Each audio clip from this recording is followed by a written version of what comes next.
আল্লাহ বলল সকল সিজদা আমারই উদ্দেশ্যই। সূরা জিনের 18 নম্বর আয়াত। এবং এই সিজদাটা আল্লাহই পাবে।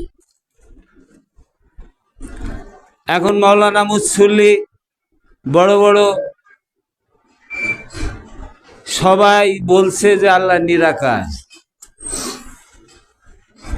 তাহলে আল্লাহ যে সিজদা পাবে তা আমি এই নিরাকারে আল্লাহ সিজদা দেব কিভাবে? আল্লাহর কাছে বা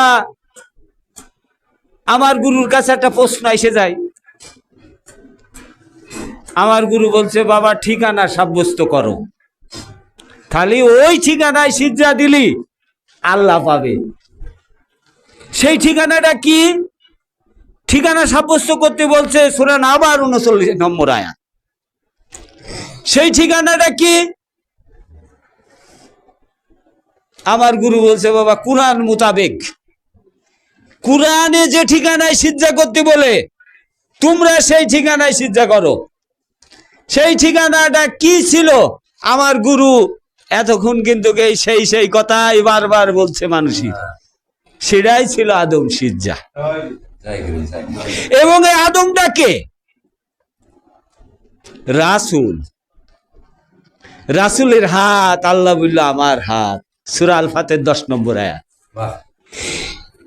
এই দেখেন সমস্যা আপনাদের কোথায় ধর্মের বিষয় নিয়ে।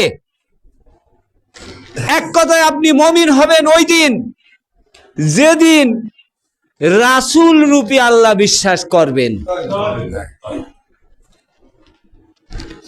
যারা রাসূল রূপী আল্লাহ বিশ্বাস করে না তারা মুমিন নয়। সূরা নেসার 150 নম্বর আয়াতে বলছে আল্লাহ রাসূল বিশ্বাসের বিষয়। যারা রাসূল থেকে আল্লাহকে সিপারেট করে, ফারাক করে, তারা মুমিন নয়। আর মুমিনের আহ্বান করছে কে? আল্লাহ। সেই আমরা যেমন আমার গুরুকে রাসূল বিশ্বাস করে ওনার হাতে হাত দিয়ে আমরা বায়াত গ্রহণ করেছি। কার হাতে? উনি যখন বায়াত গ্রহণ করলো কার হাতে? আল্লাহর হাতে। এই বিশ্বাসে আমরা ওনাকে সিজদা করলাম, আমাদের সালাত কায়েম হয়ে গেল, আমাদের দেহ মন থেকে শয়তান দূরীভূত হয়ে গেল, আমাদের ঈমান শক্ত হয়ে গেল। শয়তানে এসে আমাদের আর ধোঁকা দিতে পারলো না। জয় গুরু, আমার গুরু জয় হোক।